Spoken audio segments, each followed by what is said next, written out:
Hello students and welcome to Upscale Education. UPHESC का morning shift का exam हो चुका है और पेपर मेरे हाथ में है। देखिए जैसा पेपर आया है उसका प्रिंटिंग तो मैं नहीं कह सकता हूँ आपसे कि बहुत अच्छी है, पर जैसा भी पिक लेकर के स्टूडेंट ने भेजा है उस हिसाब से मैं ट्राई करूँगा आपको एक्सप्लेन करने के लिए। देखिए पेपर बहुत ही अनटूवर्ड पेपर आया है, ऐसा बिल्कुल एक्सपेक्टेड नहीं है कि इस तरह का पेपर आए। बिल्कुल रैंडम सवाल उठाए हैं, हिस्ट्री के कंप्यूटर्स के क्वेश्चंस देख देख के समझ में नहीं आ रहा है कि ये पूछना क्या चाह रहे थे।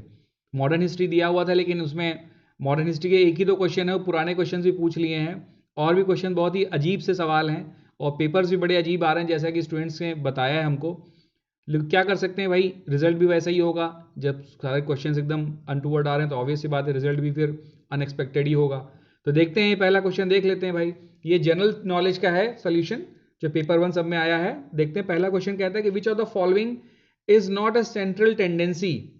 देखिए स्टैटिस्टिक्स में जब भी आपने पढ़ा होगा तो मीन मीडियन मोड पढ़ा होगा, मीन मीडियन और मोड, रेंज नहीं आता है, राइट। तो इसमें option D will be the right answer भाई, रेंज नहीं आएगा। दूसरा कह रहा है who sent the first email. ठीक है, पहली ईमेल किसने भेजी थी।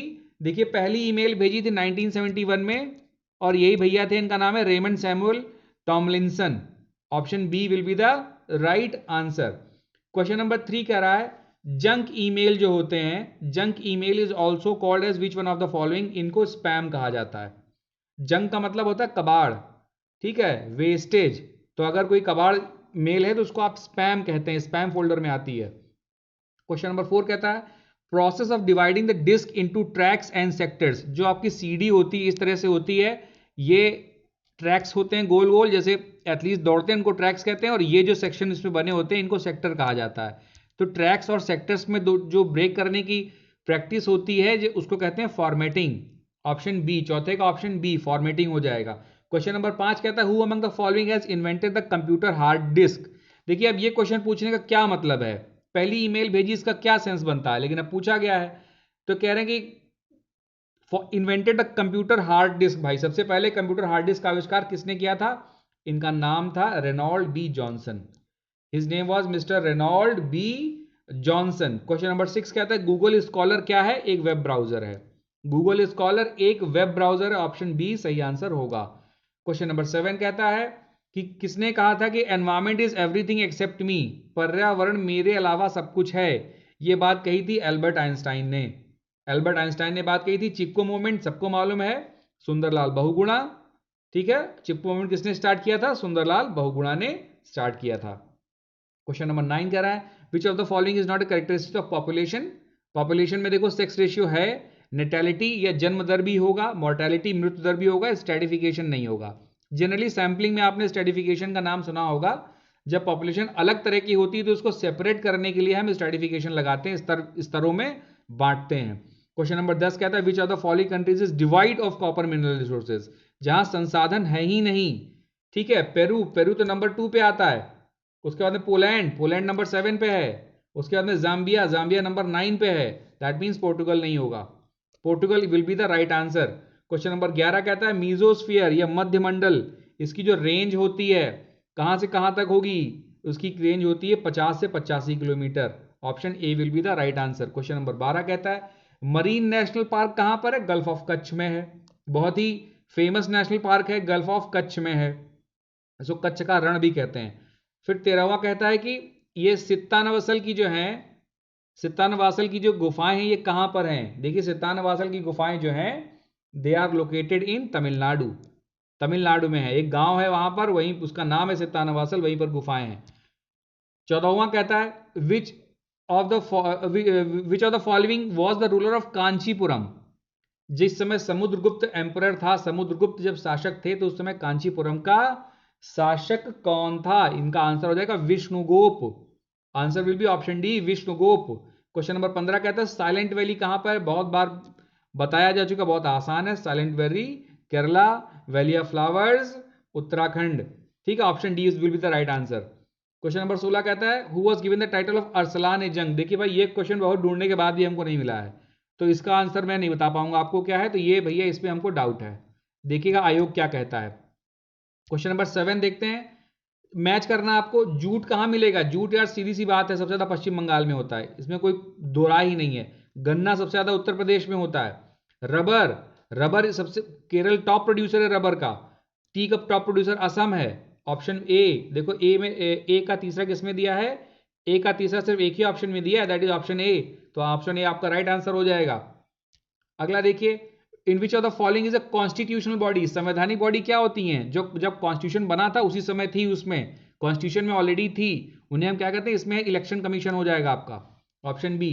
19वां कहता है to value and preserve the rich heritage of composite culture, हमारी सामाजिक संस्कृति की गौरवशाली परंपरा का महत्व समझना और उसका परिरक्षण करना किसमें दिया, ये हमारी फंडामेंटल ड्यूटी है। ठीक है, ये हमारी फंडामेंटल ड्यूटी है भाई। 20वां कहता है in which case did the Supreme Court observe that harmony and balance of the fundamental rights and directive principles is an essential feature of the basic structure of the constitution, किस बात में सर्वोच्च न्यायालय ने संप्रेक्षित किया कि मूल अधिकारों तथा नीति निर्देशक तत्वों को सामंजस्य एवं संतुलन संविधान के आधारभूत ढांचे का एक आवश्यक लक्षण है। Option C, Minerva Mills limited बनाम भारत संघ, मिनर्वा मिल्स लिमिटेड बनाम भारत संघ, ईयर था 1980, बहुत फेमस हुआ था। क्वेश्चन नंबर 21 क्या कहता है, 21 आपसे कहता है which of the following unemployment is most common in agriculture sector. देखिए एग्रीकल्चर सेक्टर में किस तरह की बेरोजगारी होती है। एग्रीकल्चर सेक्टर में क्या होता है, एक किसान की जगह उसका पूरा परिवार काम करता है, लेकिन फायदा किसको मिलेगा, फायदा तो ऑब्वियस बात है, फसल काटोगे तो सिर्फ एक ही फसल का फायदा मिलेगा, सबको लेबर को तो फायदा मिलेगा नहीं, मतलब जो फैमिली के लोग काम कर रहे हैं तो काम भी कर रहे हैं, उनको पैसा भी नहीं मिल रहा है। इसको क्या कहते हैं, इसको कहते हैं डिस्गाइज्ड बेरोजगारी या प्रच्छन्न बेरोजगारी, जो दिखाई नहीं देती है, लोग ज्यादा काम कर रहे हैं पर पैसा एक ही को मिल रहा है। अगला क्या कहता है which of the following games Bombay gold cup, Bombay gold cup आपका रिलेटेड है हॉकी से, हॉकी से रिलेटेड है। Digestion of which of the following, भाई देखो गॉल ब्लैडर जो होता है, गॉल ब्लैडर में जो पथरी हो जाती है ना, तो पथरी से क्या होता है, गॉल ब्लैडर से निकलता है एक जूस, उसको कहते हैं बाइल जूस, और बाइल जूस का काम क्या होता है, ये फैट्स को पचाता है, आप में जो वसा है शरीर में फैट को पचाता है, इसलिए जब गॉल ब्लैडर में पथरी हो जाती है तो बाइल नहीं निकल पाता और फैट का डाइजेशन नहीं हो पाता। आंसर हो जाएगा ऑप्शन बी। क्वेश्चन नंबर 24 कहता है समृद्धि एक्सप्रेसवे कहां पे है, समृद्धि एक्सप्रेसवे आपका मिलेगा नागपुर से मुंबई, नागपुर से कहां पर मिलेगा, नागपुर से मुंबई रूट पर, ये कहां पे है, ऑब्वियस सी बात है महाराष्ट्र में है। Question number 25 which state government has started the Ankur scheme, Ankur scheme दिया मध्य प्रदेश ने, इन्होंने कहा कि भाई अब प्लांट्स देंगे हम, प्लांट्स की सैपलिंग्स दी जाएंगी, ऑक्सीजन की कमी हो गई थी ना कोरोना में, तो सबको प्लांट्स की सैपलिंग दी जाएंगी, आप लोग उसको उगाइएगा जिससे कि ऑक्सीजन की बढ़ोतरी होगी एनवायरमेंट में। क्वेश्चन नंबर 26 कहता है which of the following is the author of the book the winning sixer, the winning sixer के ऑथर हैं mister Anil Kumble. Option A. In statics age of a person is an example of, example of, देखिए age जो person की होती है ना वो कभी भी फिक्स नहीं होती है, ठीक है, और इसमें क्वालिटेटिव गुणात्मक तो है ही नहीं, क्वालिटी में क्वालिटी बताई जाती है, नंबर नहीं बताया जाता है, तो जहां जहां क्वालिटेटिव है वो ऑप्शन तो पहले ही गलत हो गए। उसके बाद डिस्क्रीट, डिस्क्रीट की वैल्यू फिक्स्ड होती है, डिस्क्रीट की वैल्यू फिक्स्ड होती है, आपकी एज कभी फिक्स नहीं होती, आप हमेशा टाइम बढ़ ही रहा होता है, आप कभी नहीं कह सकते कि अगर आप 25 साल के हैं तो 25 के ही हैं, 25 साल कुछ महीने कुछ हफ्ते कुछ दिन कुछ घंटे मिनट सेकंड इस तरह से होता है ना, तो ये इस तरह की वेरिएबल्स को कहते हैं कंटिन्यूअस वेरिएबल, सतत चर कहा जाता है। Option A. क्वेश्चन नंबर 28 कहता है वेरिएंस इज, वेरिएंस क्या दिया, 4 दिया हुआ, देखो सिग्मा बराबर अंडर रूट वेरिएंस, ये होता है फॉर्मूला किसका, स्टैंडर्ड डिविएशन निकालने का, क्या होता है सिग्मा बराबर अंडर रूट वेरिएंस, वेरिएंस की वैल्यू क्या दी है 4 दी हुई ना, तो सिग्मा की वैल्यू क्या हो जाएगी अंडर रूट 4, अंडर रूट 4 का मतलब 2 हो गई, आंसर कितना ईजी है, क्या हो जाएगा answer, option A will be the right answer. Question number 29 कहता है which of the following is used to improve the teaching behaviour, भाई टीचिंग बिहेवियर को इंप्रूव करने के लिए क्या यूज किया जाता है, इसमें से देख लेते हैं क्वेश्चन आपका, auto instruction, micro teaching, classroom interaction, panel teaching. देखो टीचिंग बिहेवियर इंप्रूव करने के लिए माइक्रो टीचिंग यूज की जाती है, ठीक है, माइक्रो टीचिंग यूज की जाती है, बहुत इंपॉर्टेंट है, देख लीजिए। फिर 30वां कहता है the characteristics of objective test, objective test जैसे आप इस समय देते हैं ना, ऑब्जेक्टिव का मतलब जैसे one word answer MCQ form में जो आता है, सीधे समझो एमसीक्यू फॉर्म में आ जाए, ट्रू फॉल्स फॉर्म में आ जाए, सही गलत बताने को आ जाए, ये सब आपके किस में होते हैं, ऑब्जेक्टिव में होते हैं। जहां पर लिखने को आएगा वहां पर क्या हो जाएगा, वहां पर सब्जेक्टिव हो जाता है, आपको ऐसे लिखने को कह दे, लॉन्ग आंसर लिखने को कह दे तो वो सब्जेक्टिव है। तो इसमें देखो ऑब्जेक्टिव की बात अगर आएगी तो सिर्फ एक ही ऑप्शन नहीं हो सकता है, सब्जेक्टिविटी, रिलायबिलिटी भी होगा, वैलिडिटी भी होगा, इसका मतलब आंसर क्या होगा, आंसर होगा आपका option D, right, option D आपका आंसर हो जाएगा, रिलायबल भी होता और वैलिड भी होता है। स्टूडेंट्स, अगर आप प्रिपरेशन कर रहे हैं हायर एजुकेशन की किसी भी कॉम्पिटिशन की या नेट जेआरएफ की प्रिपरेशन कर रहे हैं, इस चैनल को तुरंत सब्सक्राइब कर लीजिएगा। Thank you for watching the video और आशा करता हूं कि आप सभी का रिजल्ट अच्छा रहे और आप सभी में मैक्सिमम लोग सेलेक्ट हो जाएं।